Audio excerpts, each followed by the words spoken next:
Next हम discuss करेंगे एचिलॉन and reduced echelon form को। इससे रिलेटेड स्टूडेंट्स हम एक क्वेश्चन के जरिए इस टॉपिक को अंडरस्टैंड करेंगे।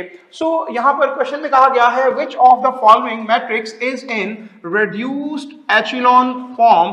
तो हमें इस चीज को बताना है। इससे पहले स्टूडेंट हम एक टर्म को सीखेंगे that is called leading entry. Leading entry से क्या मुराद है? तो किसी भी मैट्रिक्स के अंदर जो रोज होंगी तो हर रो के अंदर पहला नॉन जीरो एलिमेंट जो होगा उसको लीडिंग एंट्री कहा जाएगा। लाइक इसी एमसीक्यू के अंदर अगर मैं इस मैट्रिक्स को देखूं तो हम देख सकते हैं कि इस रो में पहला नॉन जीरो एलिमेंट ये 2 है तो 2 इसकी लीडिंग एंट्री है। इसी तरह से इस रो में पहला नॉन जीरो एलिमेंट ये है तो ये इसकी लीडिंग एंट्री है। इस तरह से इस रो में ये हमारे पास लीडिंग एंट्री है। लीडिंग एंट्री के बाद नेक्स्ट टर्म जिसको हम डिस्कस करेंगे वो लीडिंग जीरोज होंगे। सो स्टूडेंट्स किसी भी मैट्रिक्स के अंदर जो रोज हैं तो हर रो के अंदर लीडिंग एंट्री से पहले जीरोस जो होंगे उनको लीडिंग जीरोस कहा जाएगा। सो इन दो टर्म्स के बाद स्टूडेंट अब हम डिस्कस करने जा रहे हैं फर्स्ट ऑफ ऑल एचिलॉन फॉर्म को कि एचिलॉन फॉर्म क्या है। तो इसके लिए आपकी बुक में 3 कंडीशंस मौजूद हैं। द फर्स्ट कंडीशन इज कि हमारे पास हर कमिंग रो के अंदर जो नेक्स्ट रो होगी सक्सेसिव रो होगी उसके अंदर जीरोस की तादाद को बढ़ना चाहिए। लाइक अगर हम यहां पर ऑब्जर्व करें तो हमारे पास यहां पर देखें तो पहले रो में कोई जीरो नहीं है। हम यहां पर जब जीरोस की बात कर रहे हैं तो उससे मुराद लीडिंग जीरोस हैं। तो क्योंकि लीडिंग एंट्री से पहले कोई जीरो नहीं है so in this row there is no zero. आप देख सकते हैं कि नेक्स्ट रो में एक जीरो हो गया मतलब जीरोस बढ़ रहे हैं। अगर आप ऑब्जर्व करें तो उससे नेक्स्ट रो में भी एक जीरो है सो अब जीरो नहीं बढ़ रहे। तो हमारे पास एचिलॉन फॉर्म के लिए जो पहली कंडीशन है कि जीरोस इंक्रीज होने चाहिए लीडिंग जीरोस, क्योंकि वो यहां पर फुलफिल नहीं हो रही तो अल्फा हमारे पास एचिलॉन फॉर्म में नहीं है। अब अगर ये एचिलॉन फॉर्म में नहीं है तो ये कभी भी रिड्यूस्ड एचिलॉन फॉर्म में नहीं हो सकता। हम मूव करते हैं बीटा ऑप्शन की तरफ। बीटा ऑप्शन में अगर हम ऑब्जर्व करें तो हमारे पास पहली रो के अंदर लीडिंग जीरोस कितने हैं? So there are 2 leading zeros in the first row. Second row के अंदर हम देख सकते हैं देयर आर 3 लीडिंग जीरोस और हमारे पास थर्ड रो के अंदर हम देख सकते हैं देयर आर 4 लीडिंग जीरोस। सो इसका मतलब ये हुआ कि हमारे पास जीरोस की तादाद बढ़ रही है। This is the first condition of echelon form. The second condition is कि हमारे पास जो जीरो रो हो वो क्या करे? वो सक्सीड करे हर नॉन जीरो रो को। मींस के जीरो रो जो है वो एंड पे आए और नॉन जीरो रो जो है वो उससे पहले आए। अगर हम ऑप्शन बीटा में ऑब्जर्व करें तो हमारे पास नॉन जीरो रोज पहले आ रही हैं और जो जीरो रो है वो एंड पे आ रही है। तो ये भी कंडीशन हमारे पास फुलफिल हो रही है। फर्दरमोर स्टूडेंट्स हमारे पास थर्ड कंडीशन ये है कि लीडिंग एंट्री जो है वो 1 होनी चाहिए। अगर हम ऑब्जर्व करें तो हमारे पास इस रो में लीडिंग एंट्री 1 है, इस रो में भी लीडिंग एंट्री 1 है, इस रो में लीडिंग एंट्री है ही नहीं। अगर हो तो 1 होती, यहां पर नहीं है तो that's not an issue. So student हमारे पास क्योंकि ये मैट्रिक्स एचिलॉन फॉर्म की तीनों कंडीशंस को फुलफिल कर रहा है तो हमारे पास ये मैट्रिक्स एचिलॉन फॉर्म में मौजूद है। लेकिन क्योंकि मुझे ऑप्शंस में से कौन सा आंसर करना है जो रिड्यूस्ड एचिलॉन फॉर्म में हो। So students reduced echelon form के लिए पहली कंडीशन तो ये है कि वो एचिलॉन फॉर्म में होना चाहिए and the second condition is कि जिस जहां पर लीडिंग एंट्री मौजूद होगी उस लीडिंग एंट्री के कॉलम में बाकी तमाम एंट्रीज 0 होनी चाहिए। लाइक अगर मैं यहां पर ऑब्जर्व करूं तो मेरे पास ये लीडिंग एंट्री मौजूद है तो इसके कॉलम में बाकी तमाम जीरोस मौजूद हैं। ये ठीक हो गया। यहां पर हम अगर आगे ऑब्जर्व करें तो ये लीडिंग एंट्री मौजूद है लेकिन क्योंकि इसके ऊपर और नीचे तमाम जीरोस मौजूद नहीं हैं तो मेरे पास ये एचिलॉन फॉर्म तो है लेकिन रिड्यूस्ड एचिलॉन फॉर्म नहीं। दैट इज व्हाई मैं बीटा को भी डिलीट कर दूंगा। इसके बाद हम ऑब्जर्व करते हैं चार्ली ऑप्शन को। अगर आप चार्ली में ऑब्जर्व करें तो in the first row we have 1 0 before leading entry तो हम 1 0 काउंट करेंगे। उसके बाद दूसरी रो में 2 जीरोस हैं और फिर हमारे पास थर्ड रो में 4 जीरोस हैं तो जीरोस की तादाद बढ़ रही है। आफ्टर दैट स्टूडेंट्स हम देख सकते हैं कि जो जीरो रो है वो सक्सीड कर रही है, वो सबसे आगे है और जो हमारे पास नॉन जीरो रोज हैं वो पहले आ रही हैं। तो ये दूसरी कंडीशन भी फुलफिल हो रही है। इसके बाद हम ऑब्जर्व करें तो हमारे पास लीडिंग एंट्री 1 है, यहां पर भी लीडिंग एंट्री 1 है तो ये हमारे पास एचिलॉन फॉर्म है। फर्दरमोर रिड्यूस्ड के लिए हम ऑब्जर्व करेंगे यहां पर लीडिंग एंट्रीज के अंदर मौजूद कॉलम को। सो हम देख सकते हैं कि यहां पर ये लीडिंग एंट्री मौजूद है, इसके ऊपर और नीचे तमाम जीरोस मौजूद हैं। ये लीडिंग एंट्री मौजूद है, इसके ऊपर और नीचे तमाम जीरोस मौजूद हैं। सो स्टूडेंट हमारे पास तमाम कंडीशंस फुलफिल हो रही हैं, तो हम डिक्लेयर कर सकते हैं कि जो हमारे पास चार्ली ऑप्शन है वो रिड्यूस्ड एचिलॉन फॉर्म में है। Students, एचिलॉन and reduced echelon form की आपको अंडरस्टैंडिंग होनी चाहिए। इसके बाद हम मूव करेंगे नेक्स्ट टॉपिक पे, and that is rank of matrix. So student, किसी भी मैट्रिक्स के रैंक से क्या मुराद है? तो सिंपली अगर मैं इसको डिफाइन करूं, सो इसका मतलब है number of non zero rows in echelon form. अगर कोई भी मैट्रिक्स एचिलॉन फॉर्म में मौजूद है तो उसमें आप सिंपली क्या करें, नॉन जीरो रोज की तादाद को गिन लें, तो वही उसके रैंक को रिप्रेजेंट करेंगी। याद रखें कि आपकी बुक में डेफिनेशन में कहा गया है number of non zero rows in reduced echelon form, लेकिन अगर आप उसको एचिलॉन फॉर्म में भी देख लें तो भी आपको रैंक मिल जाएगा। इससे रिलेटेड स्टूडेंट्स अगर हम एक एमसीक्यू को अटेम्प्ट करें, सो मैं यहां पर आपसे कहता हूं rank of the matrix like we have 5, यहां पर बल्कि हम 1 कर लेते हैं, 1 3 9 4 0, यहां पर इसके बाद हमारे पास मौजूद है 1 0 5 0 0 0 0 is option alpha 3 beta 2 charlie 1 delta none. तो स्टूडेंट्स, फर्स्ट ऑफ ऑल हम देख सकते हैं कि in this matrix we have 3 rows. Furthermore student, अगर आप ऑब्जर्व करें तो हमारे पास पहली रो के अंदर लीडिंग जीरोस की तादाद 0 है, उसके बाद नेक्स्ट रो में हमारे पास एक लीडिंग जीरो मौजूद है और उससे नेक्स्ट रो में हमारे पास 4 लीडिंग जीरोस मौजूद हैं। सो लीडिंग जीरोस बढ़ रहे हैं।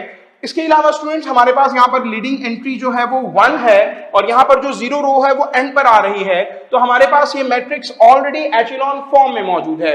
सो सिंपली मुझे यहाँ पर ये देखना है कि नॉन जीरो रोज कितनी हैं। So there is 1 0 row and there are 2 non zero rows. So इसका जो रैंक होगा वो 2 होगा। सो सिंपली मैं यहाँ पर बीटा को आंसर कर दूंगा। स्टूडेंट्स, इसके बाद हम मूव करेंगे अपने नेक्स्ट सेक्शन के ऊपर, दैट इज एक्सरसाइज 3.3, और उसमें जो हमारा टॉपिक होगा फर्स्ट ऑफ ऑल वो माइनर ऑफ एलिमेंट होगा। सो स्टार्ट करेंगे with the next topic in exercise 3.3, that is minor of an element. Student, इस टॉपिक को भी हम अंडरस्टैंड करेंगे विद एन एमसीक्यू। सो मैं यहां पर एक क्वेश्चन पुट कर रहा हूं, मैं कहता हूं फॉर द मैट्रिक्स like 3 1 9 -1 2 4 1 5 3, और मैं यहां पर पूछ रहा हूं वैल्यू किसकी, m 2 3 की, कि वो किसके इक्वल है। ऑप्शंस यहां पर मैं प्लेस कर रहा हूं, option alpha 16, beta 14, Charlie -14, delta -16। So student, किसी भी मैट्रिक्स के अंदर हमारे पास जितनी भी एंट्रीज होती हैं उनमें हम माइनर को कैलकुलेट कर सकते हैं। किस तरह से? सो यहां पर फर्स्ट ऑफ ऑल यहां पर जब m लिखा गया सो इट रिप्रेजेंट्स माइनर, और यहां पर ये जो पोजीशन है 2 3 इट रिप्रेजेंट्स कि हमें माइनर निकालना है किस एलिमेंट का, जो कि सेकंड रो में हो और थर्ड कॉलम में हो। सो अगर मैं यहां से ऑब्जर्व करूं तो this is the second row और ये मेरे पास थर्ड कॉलम है, तो एक्चुअली हम इस एलिमेंट की बात कर रहे हैं। सो अगर मुझे यहां पर इसका माइनर कैलकुलेट करना है तो उसके लिए सिंपली मुझे क्या करना है, मुझे जिस एलिमेंट जिस रो में है वो रो डिलीट करेंगे, जिस कॉलम में है वो कॉलम को डिलीट कर दिया जाएगा और जो बाकी बचेगा उसका डिटर्मिनेंट ले लेंगे। So we have 3 1 1 5। तो जब मैं यहां पर 3 1 1 5 का डिटर्मिनेंट लूंगा, सो 5 3 15 -1 विल बी 14। सो यहां पर जो माइनर आएगा वो मेरे पास 14 होगा, बीटा इसका आंसर है। सो किसी भी स्क्वायर मैट्रिक्स के अंदर मौजूद तमाम एंट्रीज के हम माइनर्स को इसी तरह से कैलकुलेट कर सकते हैं। माइनर के बाद स्टूडेंट्स अब हम डिस्कस करेंगे कोफैक्टर को। So the next topic is about cofactor of an element. So student किसी भी एलिमेंट का कोफैक्टर कैसे निकाला जा सकता है, तो उसके लिए एक फॉर्मूला जिसे हम अभी डिस्कस करेंगे। सो यहां पे फर्स्ट ऑफ ऑल मैं कहता हूं for the matrix, for a square matrix A, the cofactor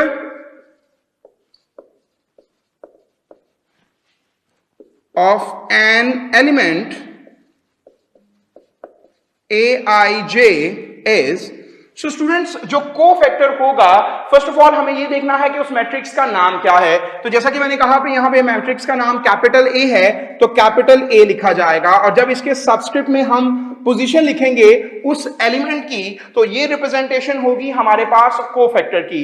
अब स्टूडेंट्स कोफैक्टर को कैसे निकाला जाएगा, तो इसके लिए हमारे पास जो फॉर्मूला है दैट इज -1 की पावर, इन दोनों का हम सम करेंगे that is i plus j, ये जो पोजीशन है, और फर्दरमोर क्या करेंगे, हम इसको मल्टीप्लाई कर देंगे उसी एलिमेंट के माइनर के साथ। सो उससे हमारे पास क्या आ जाएगा, कोफैक्टर आ जाएगा। सो सिंपली हम यहां से अंडरस्टैंड कर सकते हैं कि कोफैक्टर निकालने के लिए एक्चुअली हमें माइनर ही कैलकुलेट करना है, और उसको हमें ये ऑब्जर्व करना है कि -1 से मल्टीप्लाई करना है या नहीं, तो उससे हमारे पास कोफैक्टर आ जाएगा। सो माइनर और कोफैक्टर की अंडरस्टैंडिंग के बाद अब हम बहुत इजीली डिटर्मिनेंट को अंडरस्टैंड कर सकते हैं। सो अब हम डिस्कस करने जा रहे हैं determinant of a matrix of order n, और वो जो n है वो 3 के इक्वल भी हो सकता है और 3 से ग्रेटर भी हो सकता है। सो अगर मुझे एक ऐसे मैट्रिक्स का डिटर्मिनेंट फाइंड करना है तो उसके लिए क्या फॉर्मूला है, तो इसके लिए हम कह सकते हैं कि a का डिटर्मिनेंट स्टूडेंट्स वो किसके इक्वल होगा।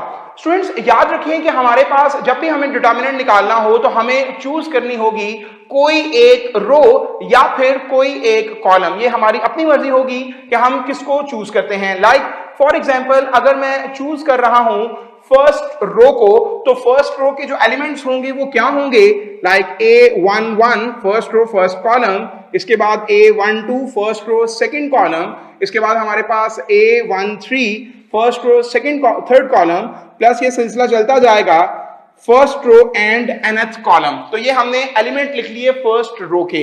इन एलिमेंट्स के साथ हम क्या करेंगे, हम मल्टीप्लाई करेंगे इन्हीं के कोफैक्टर्स A11, यहां पर A12, यहां पर A13 और इसी तरह से A1n। और जब हम ये काम परफॉर्म कर लेंगे आफ्टर दैट हम इन तमाम का सम कर लेंगे। लाइक यहां पर हम प्लस के साइंस को प्लेस कर रहे हैं लाइक दैट। सो हमारे पास ये जो एक्सप्रेशन बन रहा है it represents determinant of the matrix. Student हमारे पास जैसे मैंने यहां पर पहली रो को यूज करते हुए डिटर्मिनेंट कैलकुलेट किया, आप सेकंड रो थर्ड रो किसी भी रो या फिर किसी भी कॉलम को यूज करते हुए डिटर्मिनेंट को कैलकुलेट कर सकते हैं। अब हम डिटर्मिनेंट से रिलेटेड ही कुछ क्वेश्चंस को देखेंगे। लाइक मैं यहां पर एक क्वेश्चन पुट कर रहा हूं, मैं कहता हूं if a is equals to 1 2 5 3 4 6 9 8 10 then determinant of a या det of a equals what। So student इस क्वेश्चन को मैं इस तरह से भी पूछ सकता हूं या फिर मैं यहां पर यह भी कह सकता हूं like A21 capital A21 plus A22 capital A22 plus A23 capital A23 equals what. So इन दोनों का मतलब एक ही होगा। लाइक हमारे पास अगर आप ऑब्जर्व करें तो मैंने क्या किया, मैंने सेकंड रो के एलिमेंट्स को प्लेस किया हुआ है और साथ उन्हीं के कोफैक्टर्स को लिखा हुआ है। सो इसका मतलब A का डिटर्मिनेंट ही होगा जिसको हम det ऑफ A से रिप्रेजेंट कर सकते हैं। अगर मैं यहां पर इसके ऑप्शंस को प्लेस करूं, सो -24 बीटा 24 चार्ली 19 डेल्टा 28। सो आप यहां पर कोफैक्टर्स को कैलकुलेट करें और उनके कॉरेस्पॉन्डिंग एलिमेंट्स को मल्टीप्लाई करें तो हम देख सकेंगे कि यहां पर जो इसका जवाब आएगा वो -24 होगा। स्टूडेंट्स इसके बाद हम मजीद कुछ डिटर्मिनेंट्स को सिंप्लीफाई करेंगे, लेकिन उससे पहले आपकी बुक में 3.3 एक्सरसाइज से पहले प्रॉपर्टीज ऑफ डिटर्मिनेंट के नाम से एक टॉपिक दिया गया है जिसमें 8 प्रॉपर्टीज ऑफ डिटर्मिनेंट्स को मेंशन किया गया है। आई सजेस्ट यू कि आप उन प्रॉपर्टीज को पढ़ें क्योंकि वो प्रॉपर्टीज काफी इंपॉर्टेंट हैं और एंट्रेंस टेस्ट में उन्हीं प्रॉपर्टीज से रिलेटेड क्वेश्चंस आते हैं। सो उन्हीं प्रॉपर्टीज में से कुछ प्रॉपर्टीज राइट नाउ मैं आपके साथ यहां पर डिस्कस करूंगा और इसके अलावा मैं मजीद कुछ प्रॉपर्टीज भी आपसे डिस्कस कर रहा हूंगा। सो स्टार्ट करते हैं और सबसे पहले यहां पर मैं एक क्वेश्चन पुट कर रहा हूं।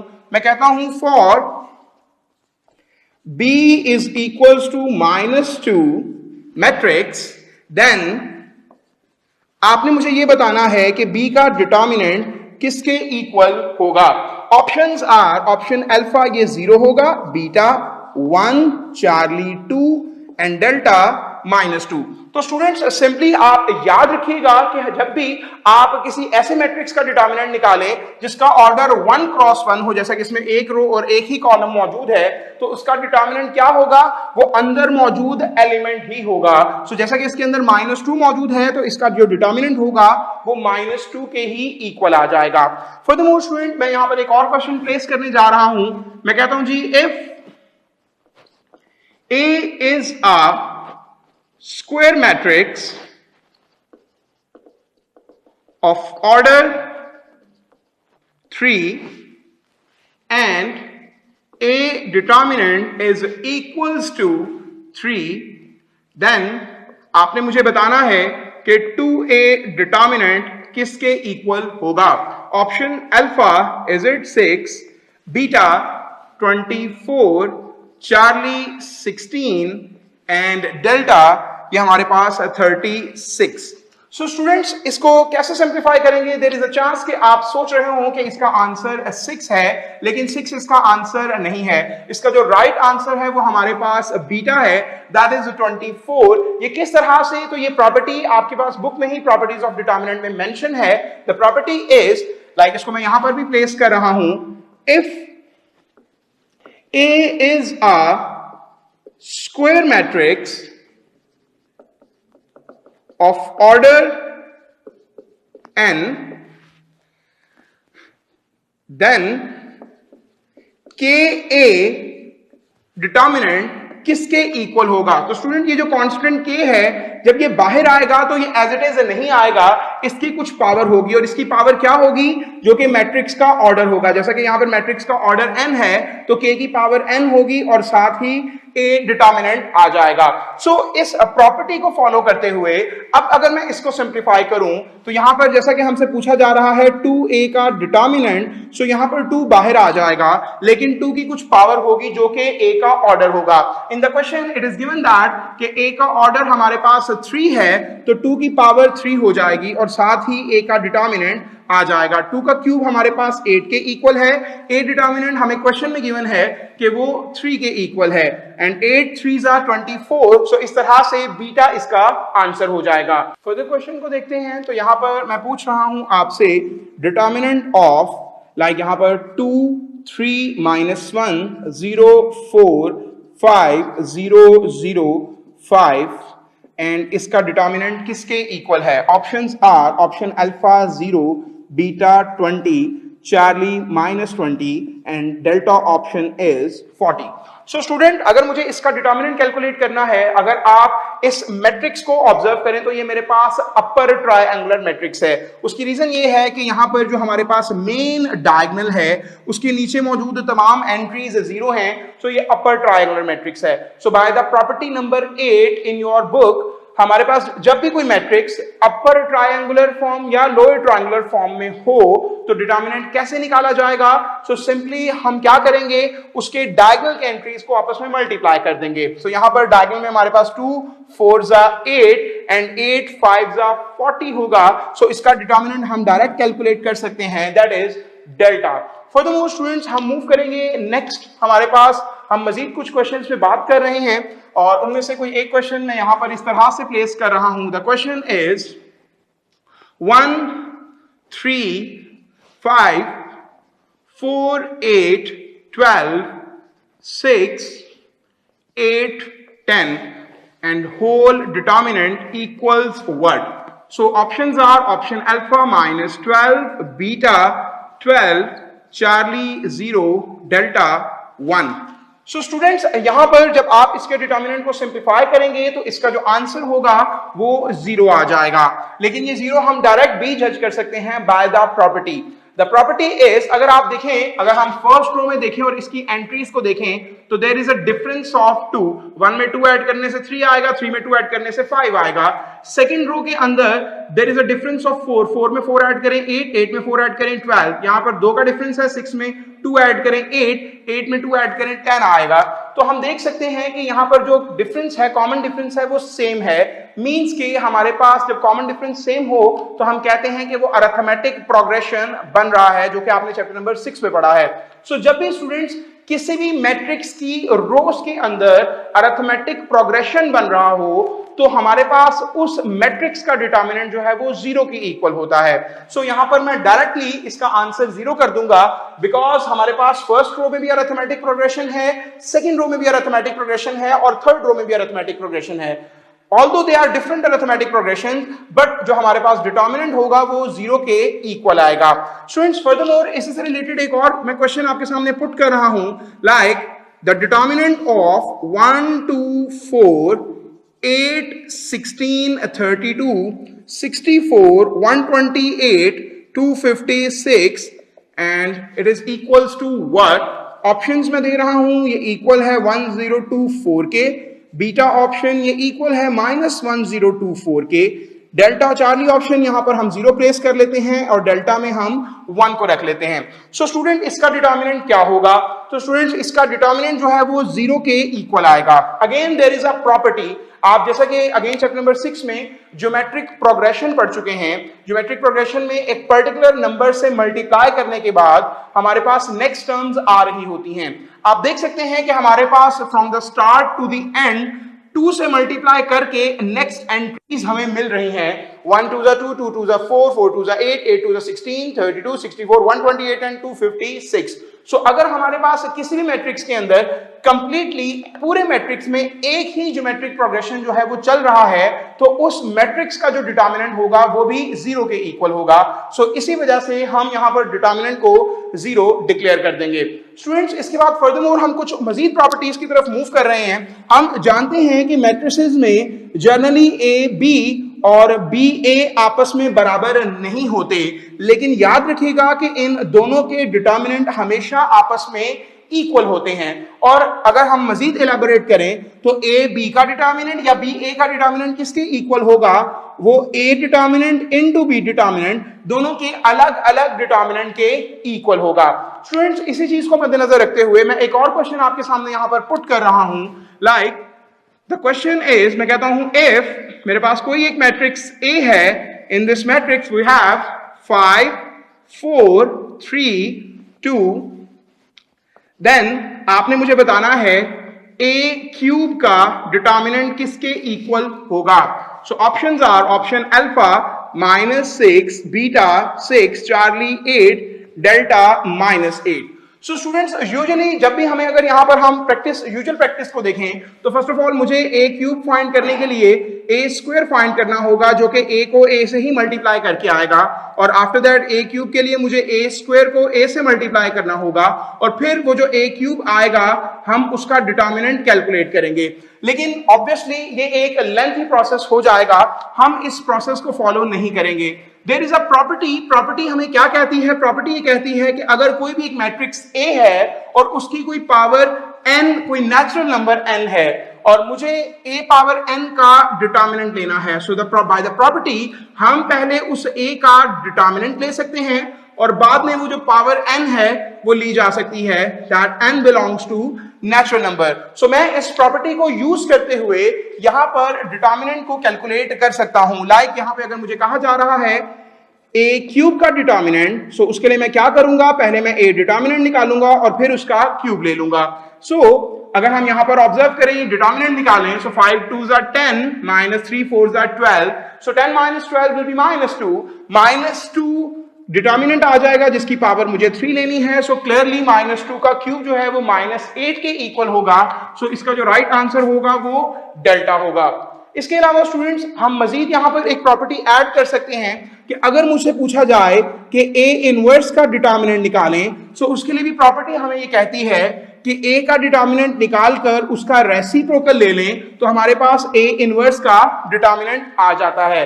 सो ये तमाम प्रॉपर्टीज स्टूडेंट्स आपने जहन में रखनी है। इसके अलावा वो प्रॉपर्टीज जो आपकी बुक में दी गई हैं उनको भी आपने रिकॉल करना है। चैप्टर 3 में स्टूडेंट्स हम अपने लास्ट टॉपिक की तरफ मूव करेंगे and it's name is system of linear equations. Student this is about exercise 3.5। So system of linear equation से क्या मुराद है? तो जैसा कि आप देख सकते हैं मैं एक इक्वेशन प्लेस कर रहा हूं that is a1x plus b1y plus c1z is equals to some constant k1. So in this equation हमारे पास तीन वेरिएबल्स मौजूद हैं x, y and z। इन तीनों वेरिएबल की पावर को देखा जा सकता है कि वो 1 है, तो ये हमारे पास एक लीनियर इक्वेशन है। फर्दरमोर स्टूडेंट ये एक लीनियर इक्वेशन है, इसके अलावा अगर मैं एक और linear equation a2x plus b2y plus c2z is equals to k2 और इसी तरह से कोई एक तीसरी linear equation a3x plus b3y plus c3z is equals to k3 ये प्लेस कर सकता हूं। सो जब स्टूडेंट्स हम एक से ज्यादा लीनियर इक्वेशंस को डिस्कस कर रहे हैं साइमल्टेनियसली तो वो कहलाएगा system of linear equations. So this is the system of linear equations. Student ये जो सिस्टम है इसको हम फर्दरमोर दो तरह से कैटेगराइज कर सकते हैं। तो जो इसकी पहली कैटेगरी है वो कुछ इस तरह से हो सकती है कि हम कहें कि अगर हमारे पास इक्वल की दूसरी तरफ मौजूद ये जो कांस्टेंट्स हैं, अगर ये जो k1 है ये बराबर हो जाए k2 के और ये बराबर हो जाए k3 के और ये तीनों बराबर हो जाएं 0 के। सो अगर हमारे पास ये तीनों कांस्टेंट्स 0 के इक्वल आ जाएं तो वो जो सिस्टम होगा उसको कहा जाएगा homogeneous system of linear equations. तो हम कहेंगे it becomes homogeneous system of linear equations. Furthermore students हमारे पास जो इसकी दूसरी कैटेगरी है वो कुछ इस तरह से है कि अगर हम ये कहें कि if at least one of k1, k2, k3। सो अगर हमारे पास ये जो k1, k2 और k3 तीन कांस्टेंट्स हैं इनमें से कम अज कम एक कांस्टेंट क्या आए नॉन जीरो हो जाए तो वो जो सिस्टम होगा उसको non homogeneous system of linear equations बोलेंगे। तो हम कहेंगे it becomes non homogeneous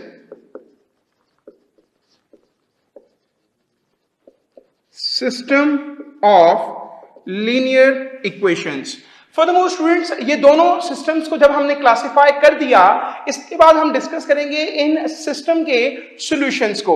first of all हम देखेंगे कि जो हमारे पास homogeneous system of linear equation है इसके जो सॉल्यूशंस हैं वो किस तरह के होते हैं।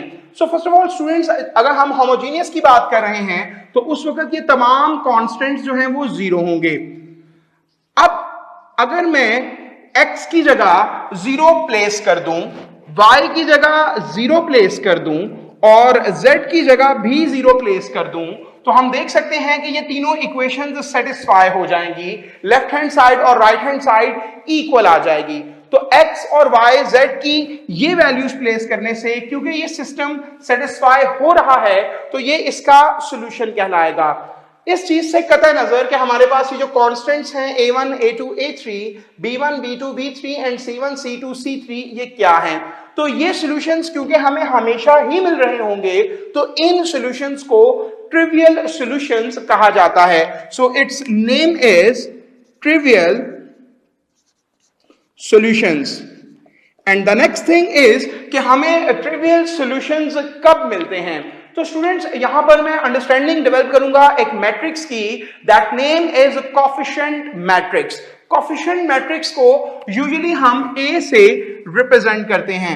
लाइक अगर मुझे कोफिशिएंट मैट्रिक्स लिखना है तो उसके लिए मैं कैपिटल ए सिंबल को यूज करूंगा और इसमें क्या आएगा, ये एक ऐसा मैट्रिक्स होगा जो कि कोफिशिएंट्स पर बेस कर रहा होगा। लाइक हमारे पास अगर यहां पर देखें x का कोफिशिएंट a1 है, y का कोफिशिएंट b1 है और z का कोफिशिएंट c1 है। इसी तरह से यहां पर x का coefficient a2, b2 and c2 these are the coefficients, और इसी तरह से a3, b3 and c3 these are the coefficients, और इनको रिप्रेजेंट किया जाता है कैपिटल A से, that is the coefficient matrix. So students, अगर हमारे पास कोफिशिएंट मैट्रिक्स का डिटर्मिनेंट नॉन जीरो होगा तो हमारे पास वो जो सिस्टम ऑफ होमोजेनियस इक्वेशंस होगा उसके जो सॉल्यूशन होंगे वो क्या होंगे, वो ट्रिवियल सॉल्यूशंस होंगे।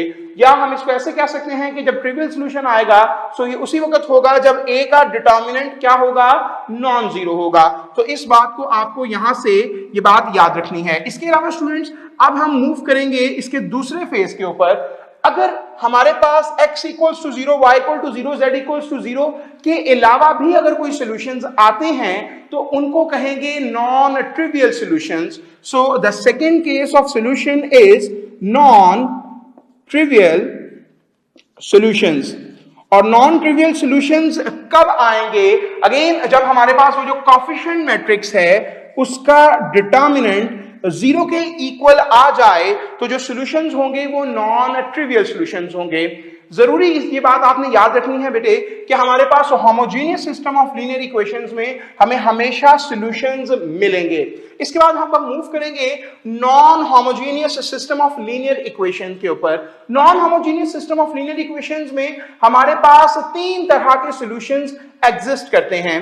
देयर इज अ चांस कि हमारे पास इस सिस्टम का जो सॉल्यूशन हो वो यूनिक हो। देयर इज अ चांस कि इस सिस्टम के जो सॉल्यूशन हो वो यूनिक ना हो। इनफाइनाइट मैनी सॉल्यूशंस एग्जिस्ट करते हों।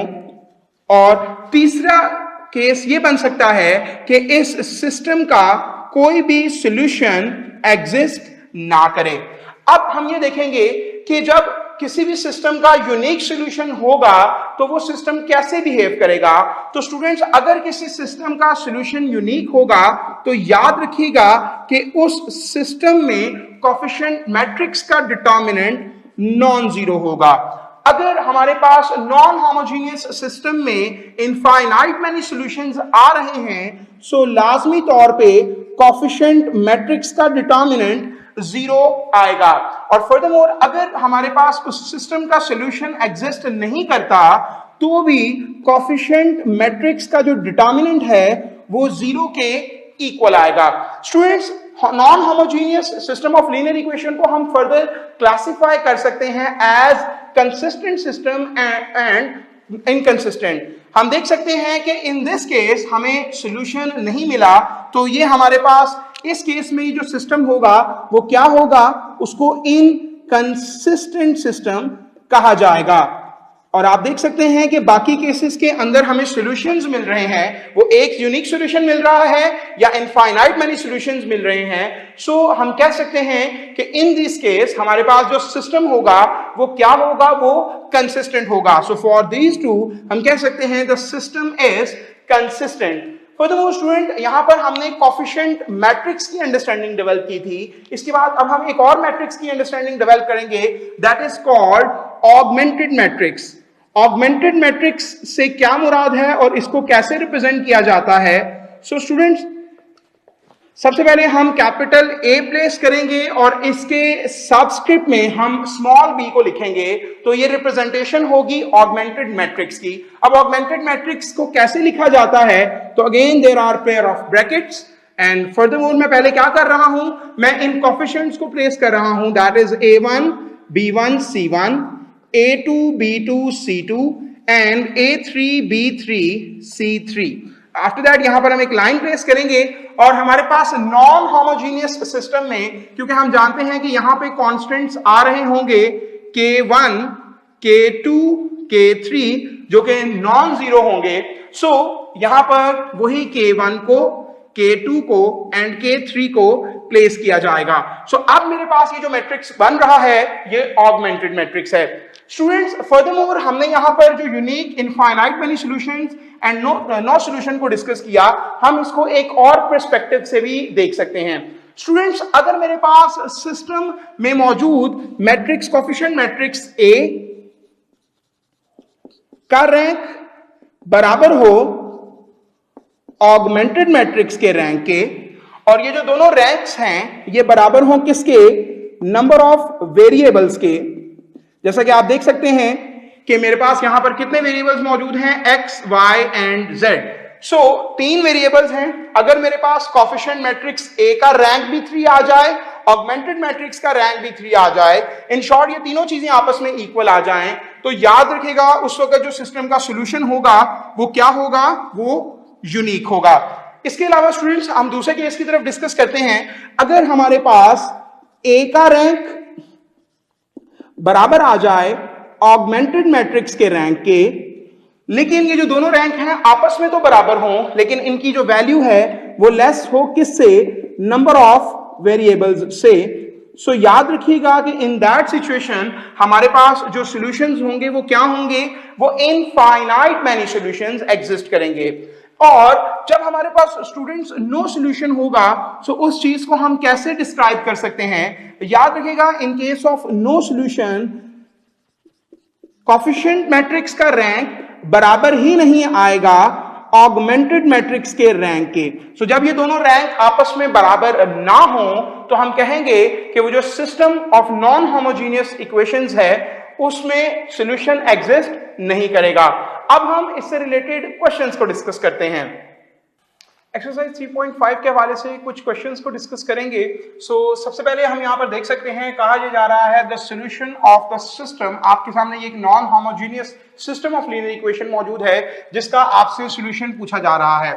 अगर आप इसको यूजुअल मेथड से करें जिसमें जो आपने एफएससी में सीखे थे तो it takes so much time. तो यहाँ पर जिस टेक्निक को हम यूज करेंगे that is called back solve technique. Obviously students जो भी इसके सॉल्यूशन होंगे मींस x, y एंड z की वैल्यूज होंगी, ऑब्वियसली वो इन तीनों इक्वेशंस को क्या करेंगी, सेटिस्फाई करेंगी। और वो जो x और y, z की वैल्यूज हैं वो ऑप्शंस में मौजूद हैं, तो बारी बारी हर ऑप्शन को इन इक्वेशंस में पुट करें और देखेंगे वो कौन सा ऑप्शन है जो यहाँ पुट करने से ये इक्वेशंस सेटिस्फाई हो रही हैं, वही राइट आंसर होगा।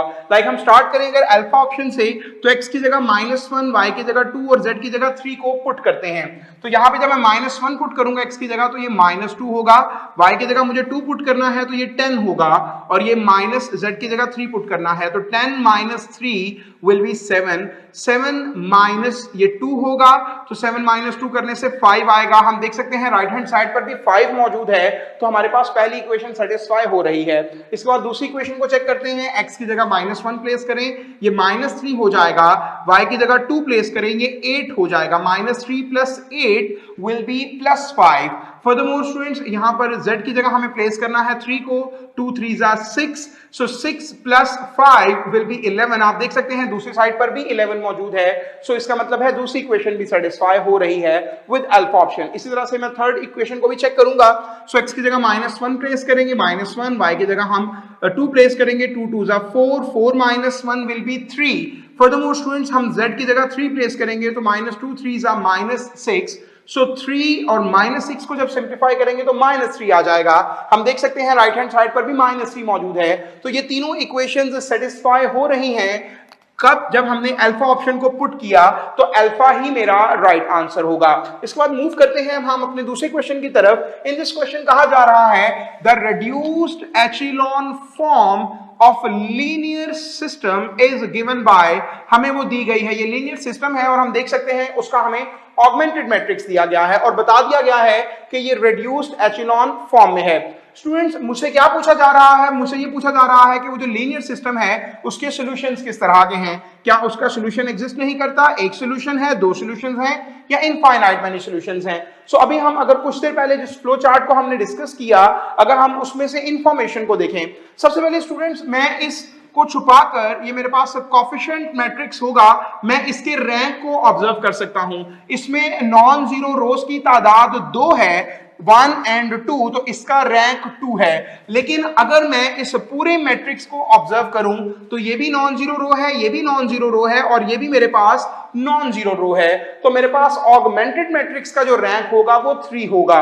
सो हम देख सकते हैं कि मेरे पास ए का रैंक जो कि 2 आया और ऑगमेंटेड मैट्रिक्स का रैंक जो कि 3 आया वो बराबर नहीं है। तो जब A rank of coefficient matrix और rank of augmented matrix equal ना आए तो वो जो सिस्टम का सॉल्यूशन होगा वो एग्जिस्ट नहीं करेगा।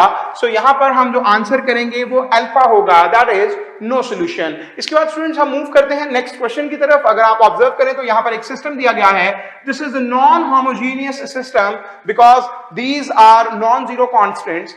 क्या कहा जा रहा है, for what value of T, हमें टी की वैल्यू बतानी है, the system does not possesses a unique solution. Means के सिस्टम का जो सॉल्यूशन है वो यूनिक नहीं है।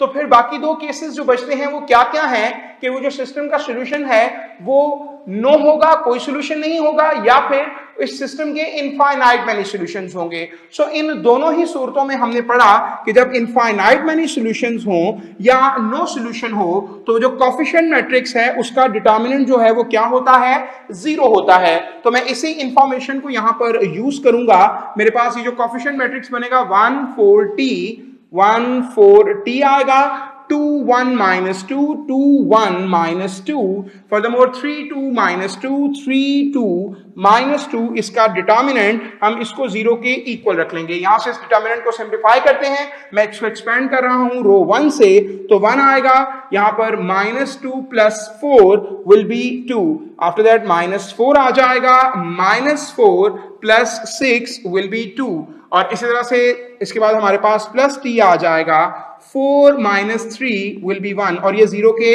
इक्वल होगा। ये 4 2 8 होगा, 2 minus 8 will be -6 plus t equals 0। यहां से t की वैल्यू हमारे पास 6 के इक्वल आ जाएगी। यही मुझे कैलकुलेट करनी थी। ऑप्शंस में 6 अल्फा ऑप्शन में मौजूद है, अल्फा मेरा राइट आंसर हो जाएगा। इसी के साथ स्टूडेंट्स हमारा चैप्टर नंबर 3 कंप्लीट होता है।